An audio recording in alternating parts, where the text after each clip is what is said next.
results of the regular season. So whatever team performs the worst during the regular season, they have the number one overall pick, because the idea is they are the worst team and they need the most help, so they are going to get the best pick, whereas the team that wins the Super Bowl, the best team in the league, was selected last in the first round. This is not the case in the NBA, however. There is a slight adjustment. Instead, they do this thing called the lottery. And it's basically, it takes all 14 teams that do not qualify for the NBA playoffs, and it assigns them a percentage. They get a chance at a selection of picks. So there are picks 1 through 14 in the draft lottery, and each team has a certain range of picks that they could potentially get. And this is done in an attempt to prevent tanking. Tanking is a tactic used by losing teams to not really try and win. They continue to lose and lose so that they have a better shot of getting a very good pick. This is especially the case in football, I would say. You know, a couple seasons ago, you have teams like the Jets, the Texans, and Colts were kind of tanking, and I'd say even a couple of seasons ago, the Bears. But all of that aside, the draft lottery was created to kind of prevent this, because the idea is you could be the worst team in the league and you don't end up with the best pick, because it's randomized. They're just odds now, that you're more likely to get the best overall pick if you are the worst team, but it's not a guarantee. So it's supposed to fuel the competitive nature of the sport and prevent teams from trying to lose on purpose. Its effectiveness is varied. You know, in some seasons teams will still tank, especially if there's a good prospect in the upcoming draft like Wemby. I felt like the Spurs did their fair share of tanking 2 years ago, but I digress. So, very nice plane going by, nice and loud. Golden State is 14th. That is their spot in this draft lottery. And so they had a trade that they made with the Portland Trailblazers, and this trade stated that they have top 4 pick protection, and what that means is the Warriors, whatever slot they're in, they have a certain chance of getting their pick at that slot, but all the teams in the lottery also have a very slim chance of getting a top 4 pick. So what the Warriors did was they said, we will give you our pick in the first round. You have our first round draft pick, unless we have that small chance that we get a top 4 pick. If we got a top 4 pick, we're going to retain our selection. Otherwise, we will forfeit it to you. So their odds were, their shot at the number 1 overall pick was 0.7%, so less than 1. Their shot at the number 2 pick was 0.78%, so slightly higher. Then at number 3, they had a 0.88% chance. So also slightly higher than 1 and 2, but still under a percent. And then finally, at the number 4 overall pick, they climbed to a full percent. It is 1.01. So in total, they have, less than a 4% chance of getting a top 4 overall pick. So you must be wondering, what are their other odds? Well, they cannot get between number 5 and number 13. Their only other option is the 14th overall pick, and for that they have a 96.63% probability. So yeah, it's pretty certain that the Warriors are going to end up with the 14th overall pick in this draft lottery. Then at number 13 on this list, you have the Sacramento Kings. The Kings, they have a 0.8% chance of getting the number 1 overall pick, a 0.89% chance of getting the number 2 overall pick, a 1%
has a 7.12% chance of picking top 4 overall, which is not that bad. 7% is reasonable. Then taking a look at their actual finishing placement, they have a 86.11% chance of getting the number 12 overall pick, a 6.69% chance of getting the 13th overall pick, and a 0.08% chance of getting the number 14th overall pick.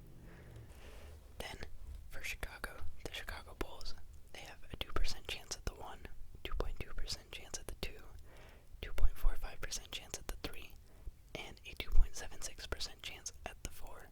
That totals up to a sum of 9.41% chance at a top 4 overall pick. I don't know if you can hear, my roommate is sneezing a lot. He's kind of manic at the moment. I don't know what's going on. I will check in with him after this video, but lots of screaming from his room in the last hour. Anyhow, then we go into their odds at the number 11th overall pick. They are the 11th team listed on this list, so this will be their highest odds. They have a 77.59% chance at the number 11, 12.59% chance at the 12, 0.41% chance at the 13, and less than a 0.01% chance at the 14. And yeah, that is all for Chicago. Once again, their best odds is for the number 11th overall pick, which is 77.59%. Then we move into the next team, which is the Atlanta Hawks. Atlanta has a 3% chance at the number 1 overall pick, a 3.27% chance at the number 2, a 3.60% chance at the 3, and a 4.01% chance at the 4. So that adds up to a total of 13.88% chance that they pick top 4 in this year's draft. Not an insignificant number. And then taking a look at their actual finishing placement, they have a 65.91% chance of picking at the number 10, an 18.98% chance of picking at the number 11, a 1.21% chance of picking at the number 12, a 0.02% chance of picking at the 13, and less than 0.01% chance of picking at number 14. So, taking a look at this, the 2 spots Atlanta is most likely to pick from is number 10 and number 11. Now, just keep that in mind. Then, you have yet another selection from Houston. Oh, I forgot to mention, for Houston's actual pick, it is top 4 protected, but it will be forfeited to Oklahoma City if it is not in the top 4 picks. So that was for Houston, which was number 12.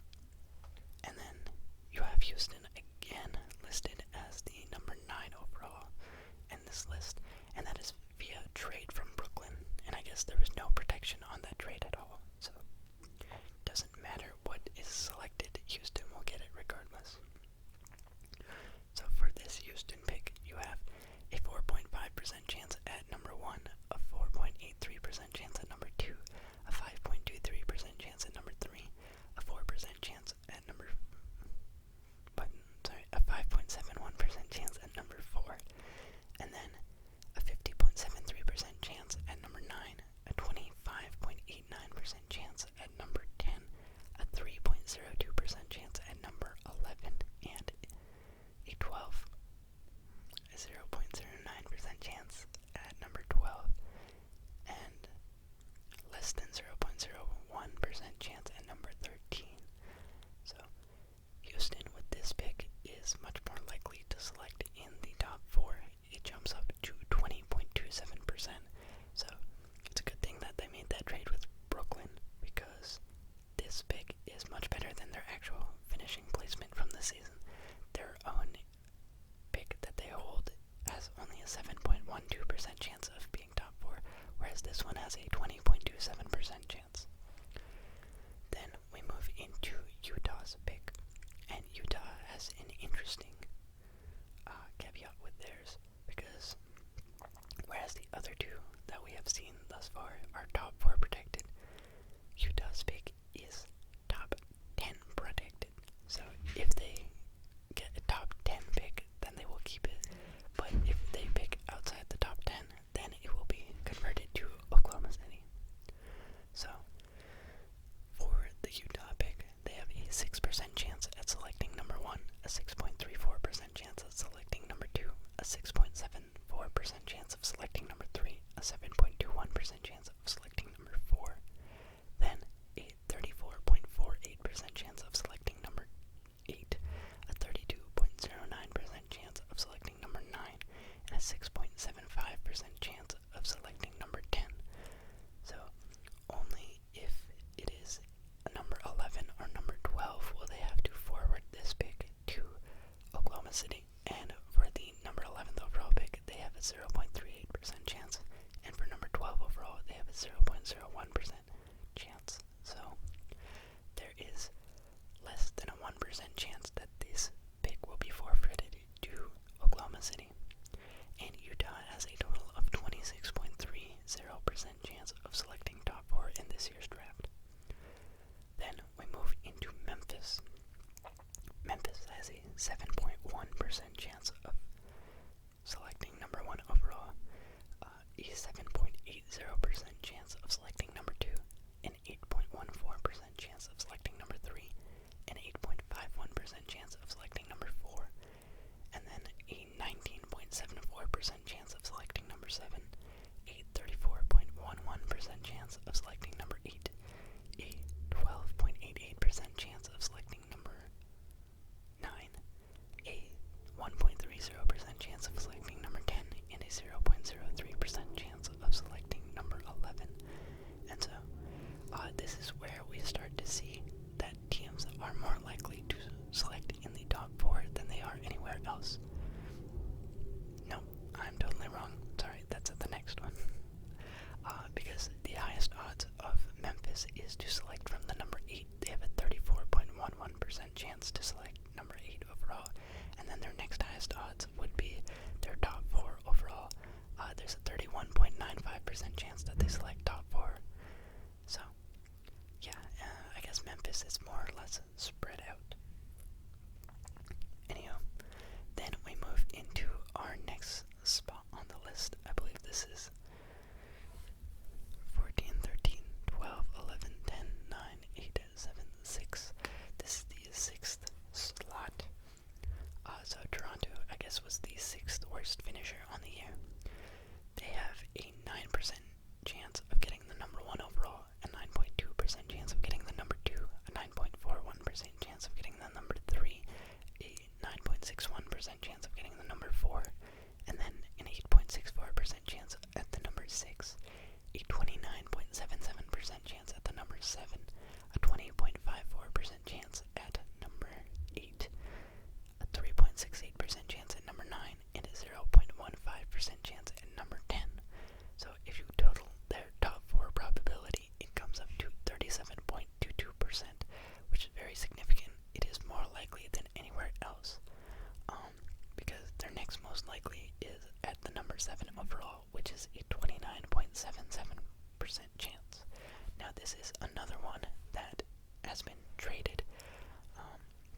a 24.64% chance at the number 6, a 16.39% chance at the number 7, and a 2.19% chance at the number 8.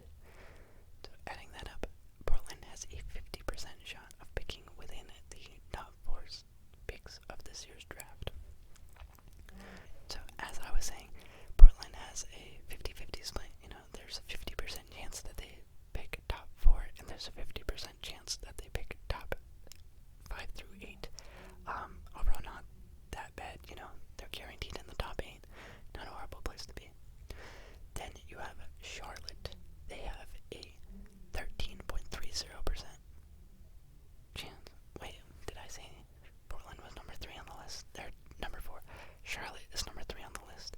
They have a 13.30% chance at the number 1, a 12.87% chance at the number 2, a 12.36% chance at the number 3, an 11.75% chance at the number 4. And then they have a 15.29% chance at the number 5, a 27.07% chance at the number 6, and a 7.37% chance at the number 7. And so what that totals out to is a 50.28% chance at a top 4 overall selection.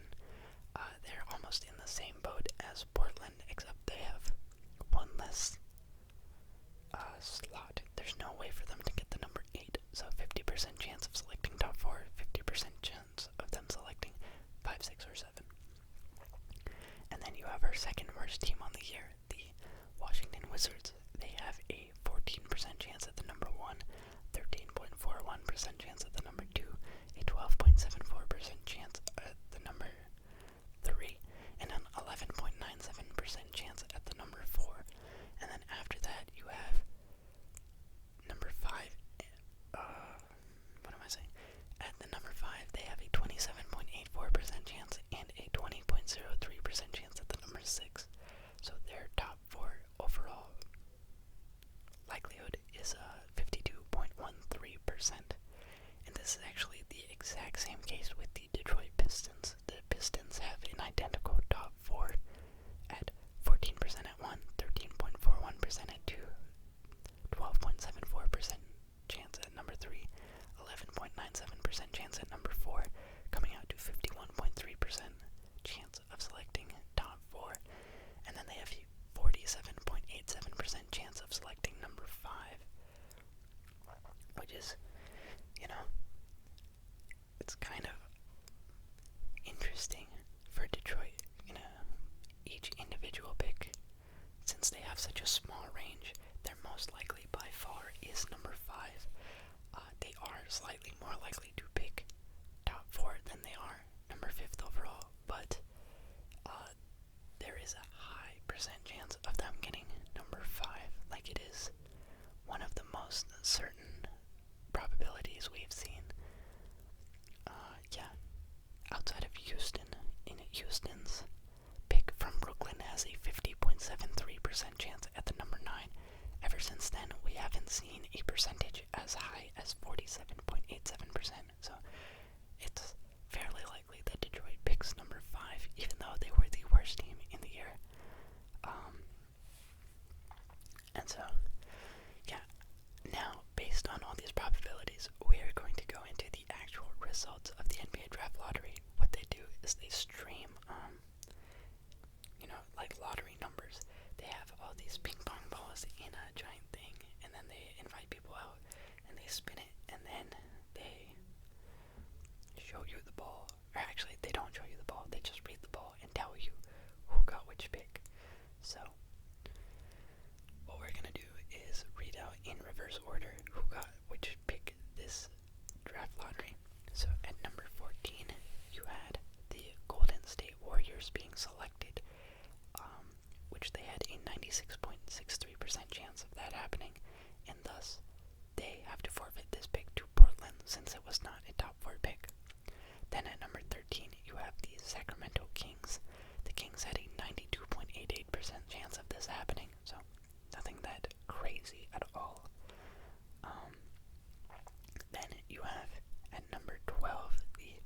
Houston Rockets being selected, and this had an 86.11% chance of happening, so yet again, nothing too surprising, since this pick was top 4 protected, but it did not get a top 4 nod.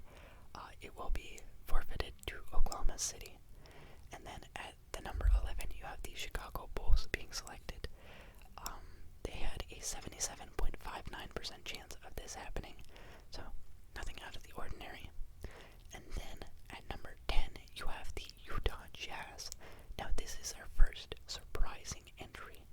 The Utah Jazz are a little bit higher up on this list, and they got very lucky, you could say, because they had a top 10 overall protected pick.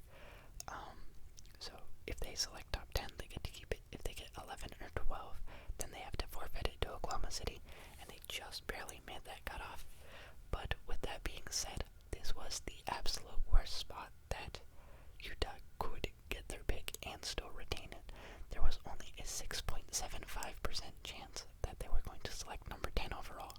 Their odds at number 8 was 34.48, and their odds at number 9 was 32.09. So, slightly unlucky for Utah. I mean, it could have been way worse. They could have not had it at all and given it up to OKC, but I'm sure they are a bit disappointed with the lottery results.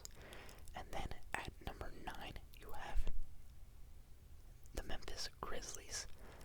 This is yet another one that is not exactly what Memphis is hoping for, I'm sure, just because they had a fairly good shot of selecting top 4, a 31.95% chance.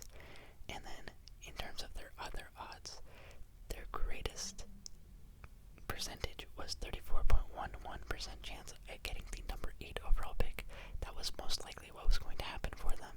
They even had a 19.74% chance of selecting number 7, but instead their reality was the 12.88% chance of selecting number 9 overall. So not ideal for them, but at least they didn't pick number 10 or number 11, which was in the cards for them. And then coming in at number 8, you have the Toronto Raptors. The Raptors, this was not that unlikely. It was their second most likely possibility, with number 7 being 29.77% and number 8 being 20.54%. So, not what they were hoping for sure, because this pick was top 6 protected, and they missed the mark by a couple here, 6 and 8.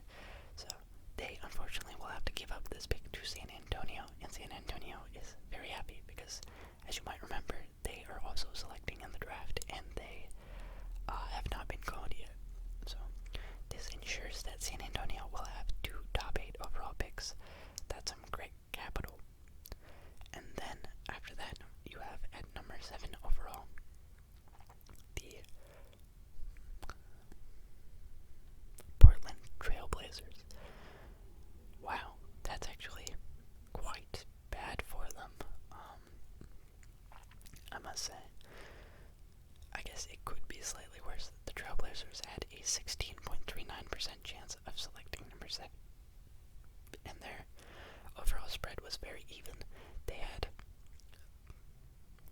13s and 12s all the way across from number 1 to number 4, and then a 6% chance of selecting 5, 24.64% chance of selecting 6, and then 16.39% chance of selecting number 7. So, I guess they lucked out in the sense that they didn't get the number 8, which would have been worse. But, yeah, I think it's a little bit unexpected. Most people probably would have thought they picked top 6 at least, and they unfortunately get landed with the number 7th overall. Then, at number 6, you have the Charlotte Hornets. Once again, rather unfortunate for them. They had a 50% chance of selecting top 4 and a 50% chance of not, but percentage-wise, this doesn't make the most sense. They had a 27.07% chance of selecting number 6, and that was their highest percentage by far, and they could have ended up with the 7th, so I'm sure that they're happy with it. Statistically, it makes sense.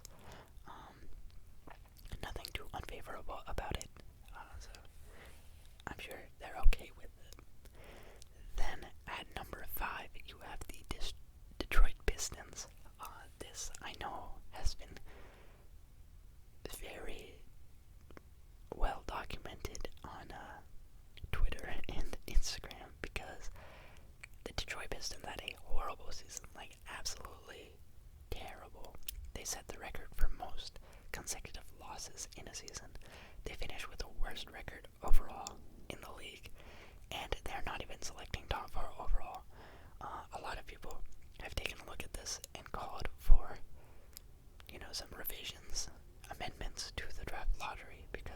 how can you have that bad of a season and then finish with the 5th overall pick, not even top 4, and people are arguing that it's not fair and that it's impossible for them to get better.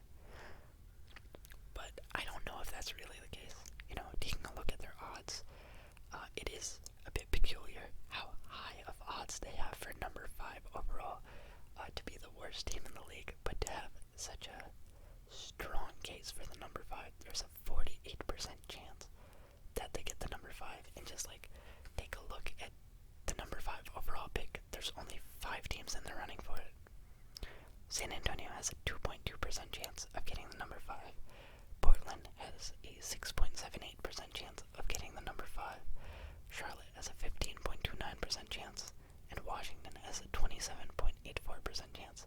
So basically, if you simplify it, there's almost a 50% chance that this pick goes to Detroit, a 25% chance that this goes to Washington, and the rest is Charlotte, Portland, and San Antonio.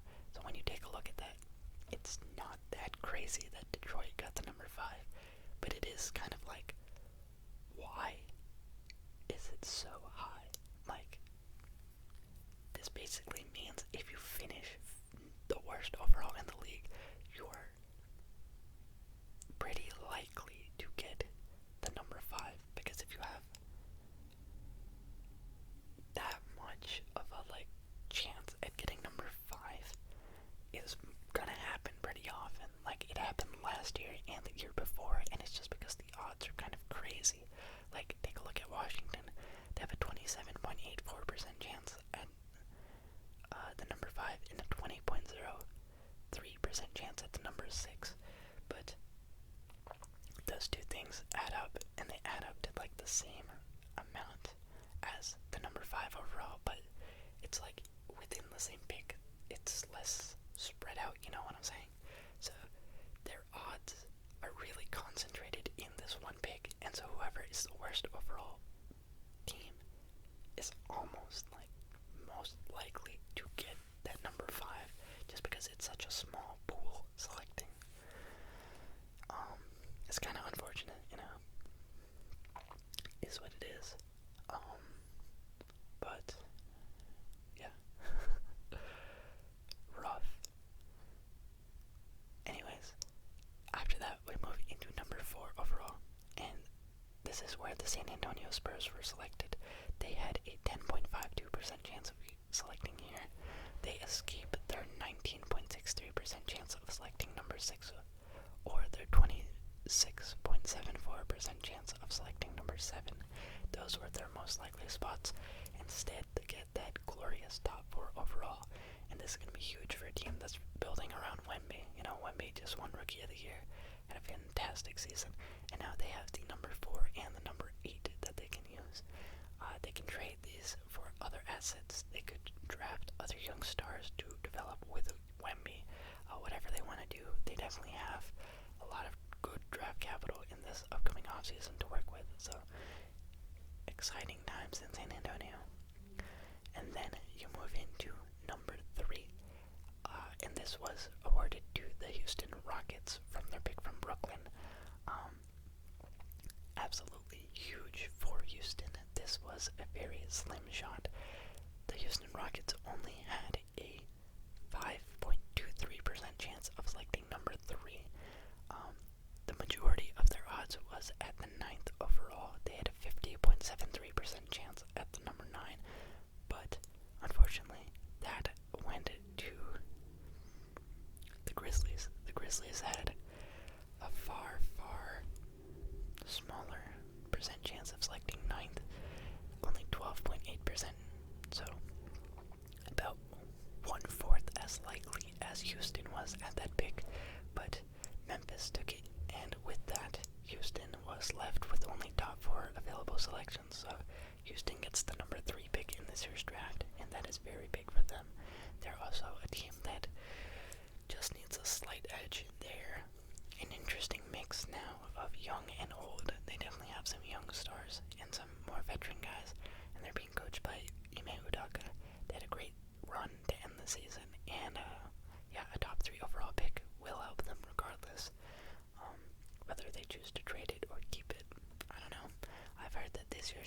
class is kind of weak. That is just what I've been hearing.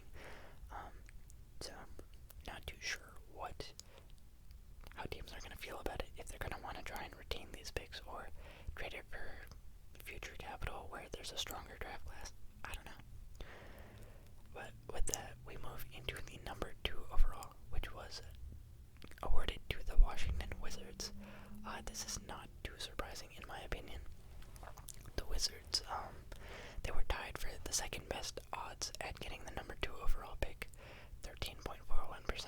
They were tied with Detroit, and their odds, while it was overall similar to Detroit's, it was more spread out. They had a low chance in all of their 6 numbers they could have gotten, a 20% chance at number 6, which was not the most likely.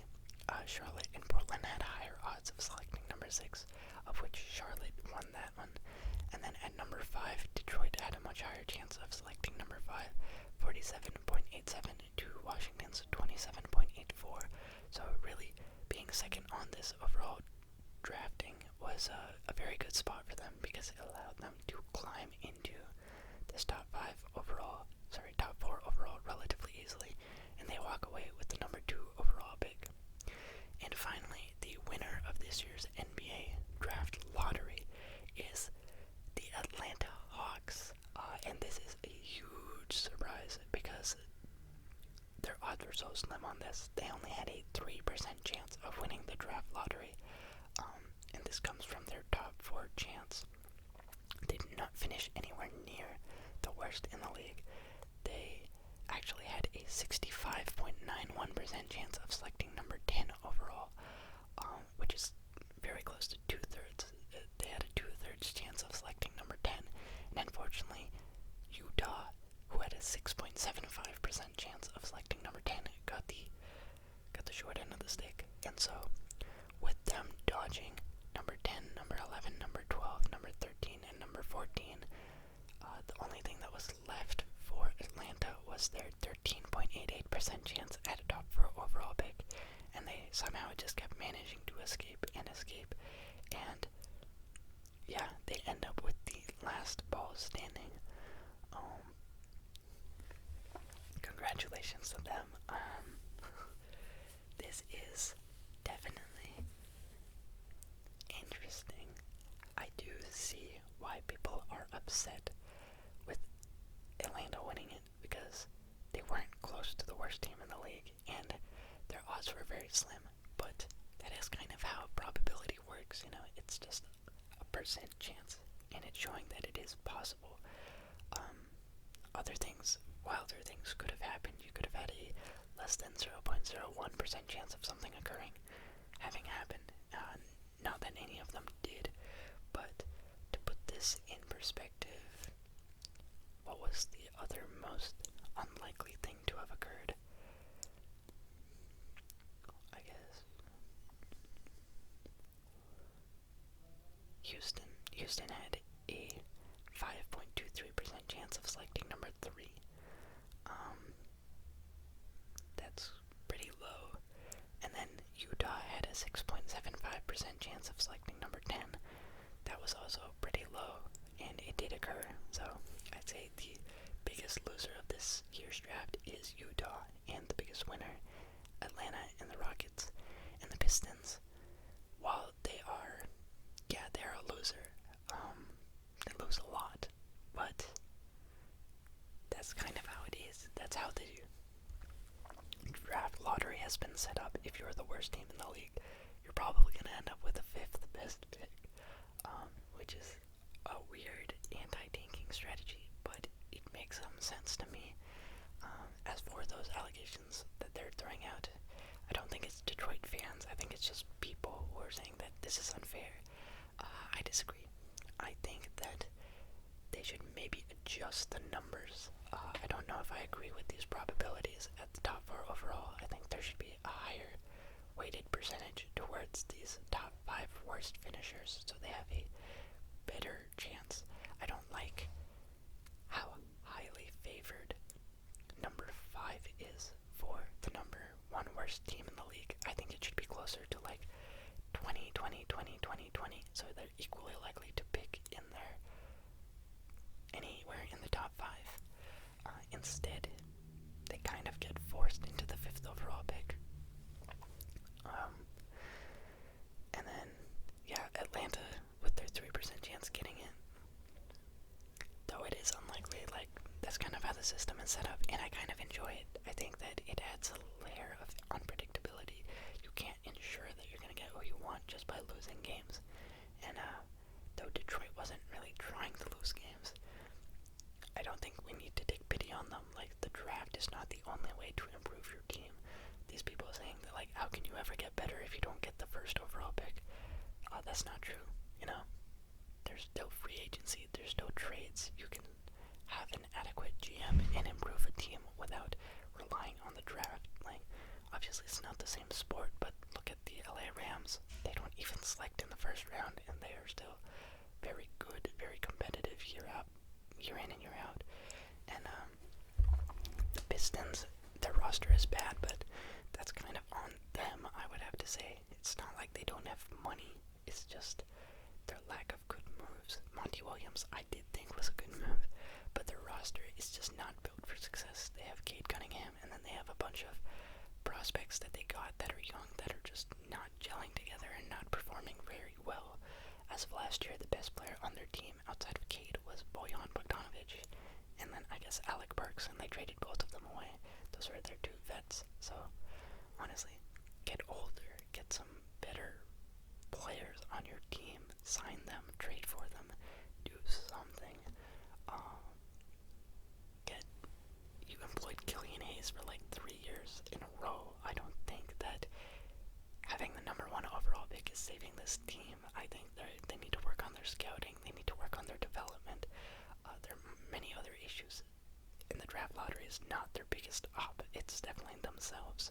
So, yeah, while I might agree with the odds being a little bit silly, I would be in favor of the odds being adjusted. I don't think that the draft lottery is a stupid system. I think that it is entertaining. You can make an event out of it. It adds an surprise element to keep the league interesting. And it's good at preventing tanking to a certain extent. Obviously, teams will still try and do it, but they know the risk. Like, if I was a team and I wanted the number 1 overall pick, I would play very, very hesitantly, because I know that being the worst actually doesn't get you the best shot at the number 1. Having the best shot at the number 1 would probably be maybe the 4th overall. Yeah, Portland, to be honest.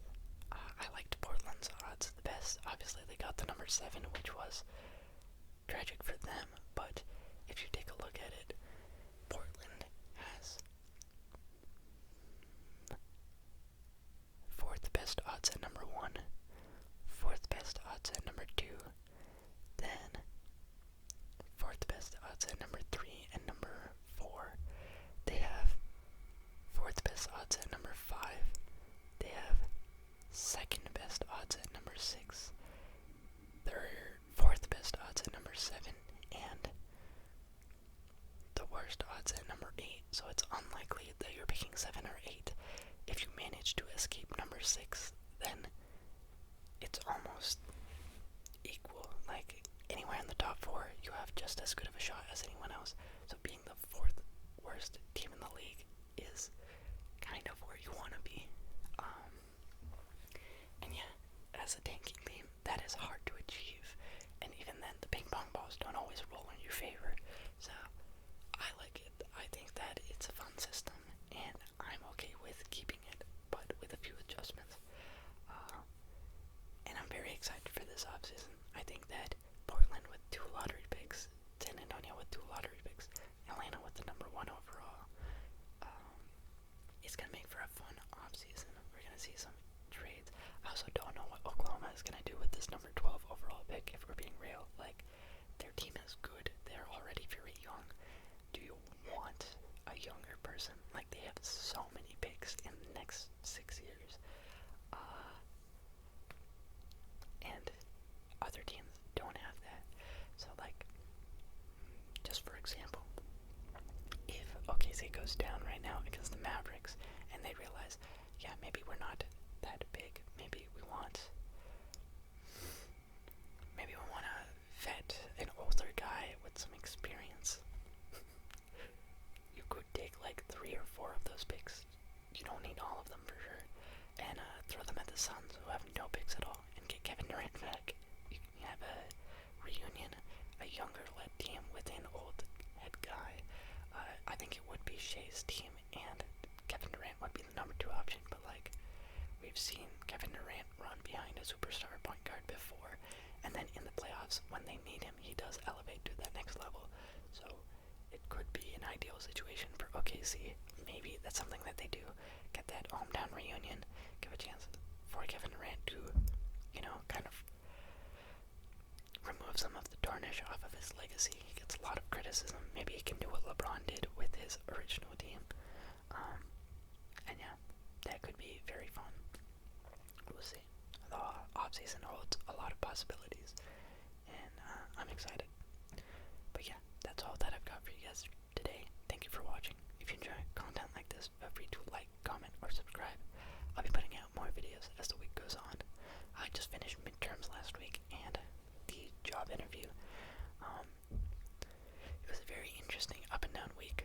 Lots of work and busyness. I also had to go out on Friday to Denver to see my cousin graduate from her master's program. So it was a lot of studying Tuesday, a midterm on Wednesday, more studying, then a midterm and a interview on Thursday, and then flying out at 5 a.m. on Friday. And the week was very up and down because the first midterm was like more or less okay. I studied a good amount for it, felt prepared, took it and thought like, yeah, I'm not certain on everything, but I think I did fine. Then had to study for the second midterm and the interview in conjunction, and I just didn't have enough time. And obviously the interview kind of matters more at this point because I don't know what my summer plans are, and that is a little more hefty for me to try and figure out than just this grade on this one class. So it's one of the few times where I've actually valued something more than a midterm on the day of a midterm. And so Thursday comes around, I bombed that midterm. Like, I did not have enough time to study, and on the test I just came across a calculation error, and the amount of time it took for me to try and figure out what I was doing wrong, I just ran out of time. So I left that test thinking this is the worst I've ever done on an exam. I don't know if I'm going to get a good grade at all in this class, and it is what it is. I had to very quickly shift gears into my interview because it was just like an hour and a half after, but that went very well. And so if that pans out, I'll find out by Wednesday if I get the position or not. Then I would stay at my college over the summer, and that job would exist all through next year. So it's a very big opportunity, and I'm excited for it. And yeah, 2 days for me to find out. I'm hoping, fingers crossed. So yeah, kind of like an up and down. Interview went well, and midterm went bad. Kind of sacrificed one for the other. And then the next morning, I missed my flight. It was at 6 a.m., so I was trying to be at the airport before boarding. I think boarding was at 5:30.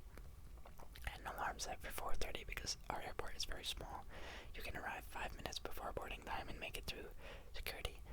I don't know what happened. I don't know if my alarm went off and I slept through it, or if I woke up and thought like, just give me a few more minutes. One way or another, I got up, I checked the time, and it was 5:45 a.m. and I had 15 minutes to be on the flight. Like, boarding had already begun. Southwest did not send me any notifications. I did not get any texts. I woke up to a text from my parents being like, hope you're on the flight safely boarded. And so I very quickly had to scramble to get on the later flight, and then I was ultimately able to go to Denver over the weekend and attend the graduation. But it did cost a pretty penny, and I paid for my mistakes and negligence. But we live and we learn. Next time I'll set more alarms, and yeah, maybe I won't book a flight for 6 a.m. Not a smart idea on my part. yeah, very roller coastery week, but graduation was great, and got to see some relatives I haven't seen in a very long time. Overall, it was fun, and yeah, I guess it all rides on what happens this Wednesday with whether or not I get the position. So if I do, then we're in business.